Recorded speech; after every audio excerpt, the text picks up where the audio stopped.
मराठा समाजाला कुणबीच्या माध्यमातून ओबीसी मध्ये येण्यासाठी ओबीसी समाजाचा जो मोठा विरोध आहे त्या मागलं सगळ्यात महत्त्वाचं कारण म्हणजे राजकीय आरक्षणामध्ये स्पर्धा. म्हणजे मराठा समाज कुणबीमध्ये आल्याच्या नंतर जे काही ओबीसीला आरक्षण असणार आहे त्याचासुद्धा लाभ मराठा समाजाला तो समाज घेईलच.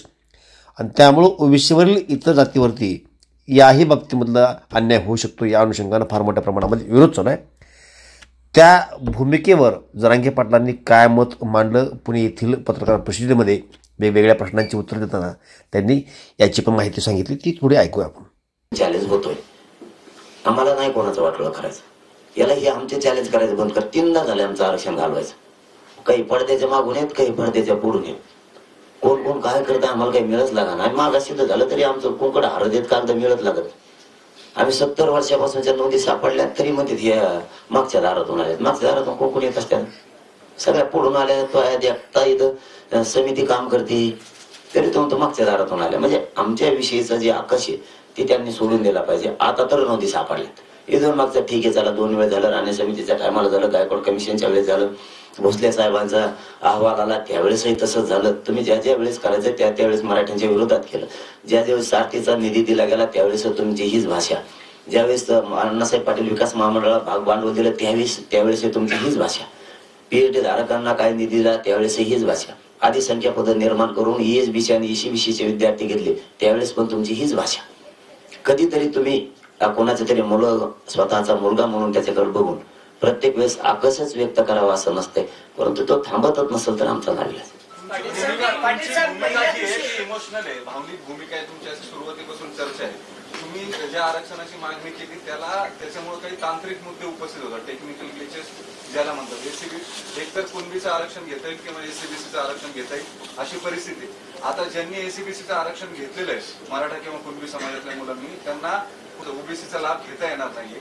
काही ठिकाणी मोठे तांत्रिक मुद्दे निर्माण झाले आणि असं होऊ शकतं जर या केसेस कोर्टामध्ये गेल्या, ओव्हरलॅप झाल्या, राजकीय त्याच्यातला भाग सोडून जरी दिला तरी तांत्रिक मुद्द्यांवर आणि कायदेशीर मुद्द्यांवर जर कोर्टामध्ये लढाई झाली तर हे आरक्षण जाईल अशी परिस्थिती असं कायदेतज्ञांचं म्हणणं आहे. त्याच्यावर तुम्ही भूमिका काय घेणार? आंदोलनाला जे मिळालं ते परत कोर्ट केसेस मध्ये जर जाणार असेल तर पुन्हा भ्रमनिराश होणार नाही का?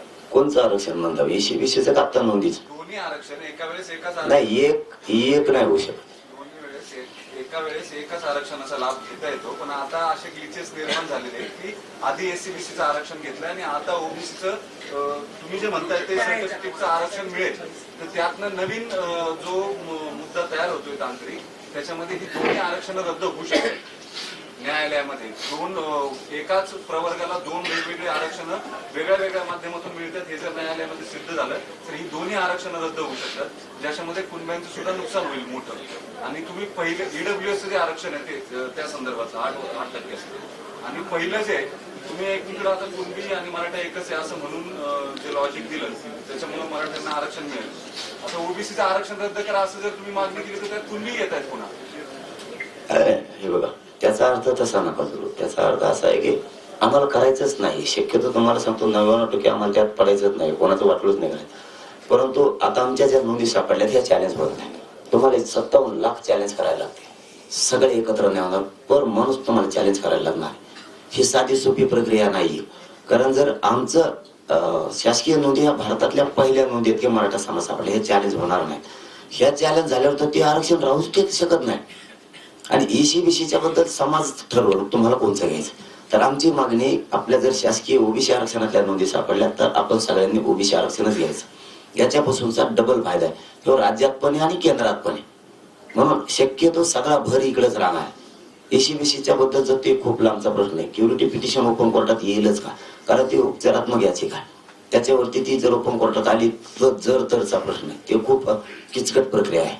त्यामुळे हे सोपं आहे. इथं मराठ्यांच्या ओबीसी आरक्षणात असलेल्या नोंदी सापडल्या तर आपण सगळ्यांनी हेच घ्यावं आणि आपले पोरं मोठे करावेत. आणि ज्यांना ECBCचं घ्यायचंय, ज्यांना वाटतं की आम्ही ते घ्यायचंय, जर ते टिकलं नाही तर तुमच्याच पोरांचा वाटोळा होणार आहे. म्हणून या श्रमिक पत्रकार संघातून मी महाराष्ट्रातल्या मराठा समाजाला आवाहन करतो की तुम्ही आहे हे ओबीसीचं आरक्षण घ्या.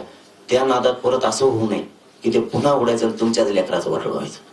राजकीय आरक्षणाबाबत बोलला नाहीत अजून. राजकीय आरक्षणाचा जो प्रश्न निर्माण होईल, त्या राजकीय प्रतिनिधित्व मिळण्यासाठीचं जे आरक्षण होतं म्हणजे मराठा ओबीसी असं जे राजकीय आरक्षण असतं स्थानिक स्वराज्य संस्थांमध्ये विधानसभांमध्ये त्याच्यामध्ये जर मराठा समाजाला कुणबी प्रमाणपत्र मिळाले तर ते ओबीसीतनं लढतील. त्याच्यामुळे ज्या इतर ओबीसी समाजाला राजकीय प्रतिनिधित्व यापूर्वी मिळत होतं ते मिळणार नाही हे स्पष्ट आहे. त्याच्यावरती तुम्ही अजूनपर्यंत कुठलीच भूमिका जाहीर केलेली नाही.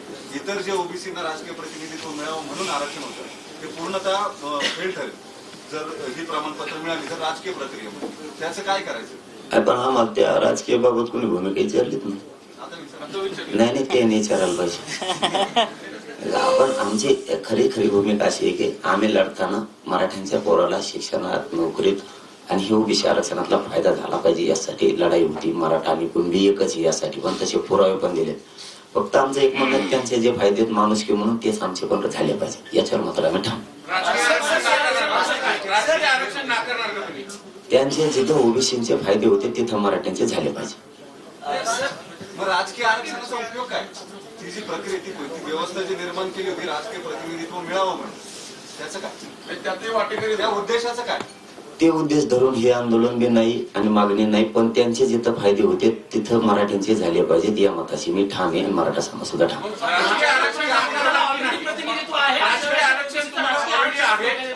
सगळ्यात जास्त तुम्हाला पावर आणि वावर दोन्ही गोष्टी माहिती आहेत मराठा समाजाच्या. मग जे राजकीय आरक्षण ओबीसींना मिळतं ते तुम्ही नाकारणार का?